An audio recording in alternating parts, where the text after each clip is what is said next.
From Washington, this is VOA News.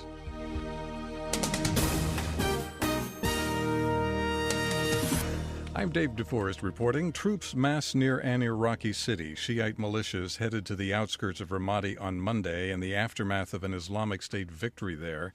The military and tribal forces that fled Ramadi Sunday have regrouped on the city's eastern edge in what several sources tell VOA is an attempt to block any IS advance toward Baghdad.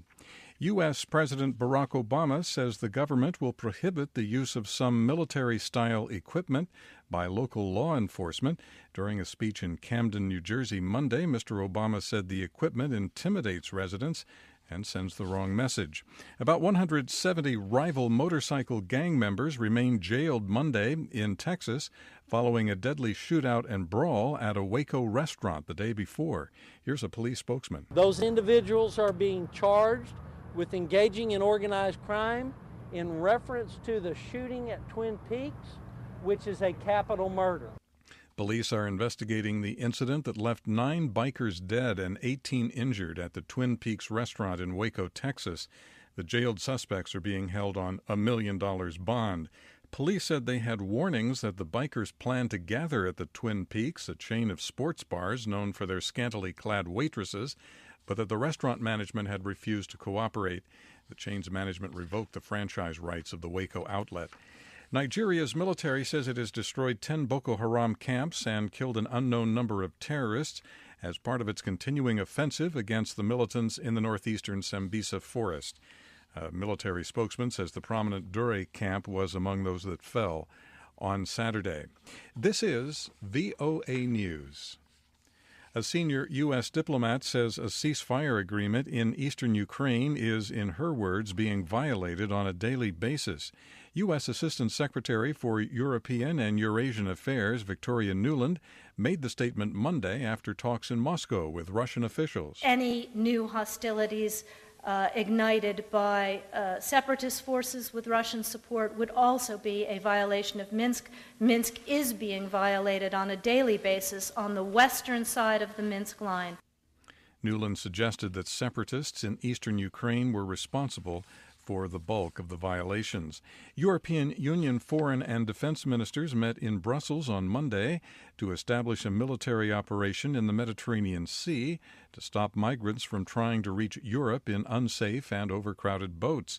Illegal migration jumped to the top of the agenda last month when more than 700 people drowned in the worst shipwreck in decades of dangerous seaborne migration. Tens of thousands of Macedonians turned out Monday to support Prime Minister Nikola Gruevski's government. The demonstration was a counter-protest after opposition supporters marched through the capital Skopje a day earlier to demand the Prime Minister's resignation. After diplomatic consultations in Seoul, U.S. Secretary of State John Kerry virtually ruled out any possibility for renewed dialogue with North Korea over its nuclear program. Brian Patton has more. U.S. Secretary of State John Kerry cited North Korea's recent submarine-launched ballistic missile test as the latest example of North Korea's continued pursuit of offensive and nuclear weapons in violation of United Nations Security Council resolutions. And he described Kim Jong-un as grotesque and grisly for reportedly ordering the public execution of his highest-ranking defense minister, Hyang Young-chol, with an anti-aircraft gun. Brian Patton, VOA News, Seoul. Protesters took to the streets in the capital of Burundi Monday for the first time since a failed coup attempt against the president last week. Gabe Joselo takes a look. Protesters gathered in the same quarters of the city where they had been demonstrating against President Pierre Nkurunziza for the past 4 weeks, saying his plan to run again violates the law. In past protests, demonstrators have thrown stones at the police from behind makeshift barricades in the streets. Police officers have responded with tear gas and live gunfire.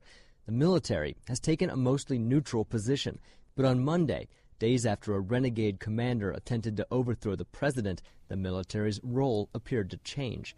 Heavily armed soldiers actively put down the demonstrations. Gabe Joselo, Bujumbura. On Wall Street, U.S. stock indexes ended the day up today. I'm David Forrest in Washington. That's the latest world news from VOA.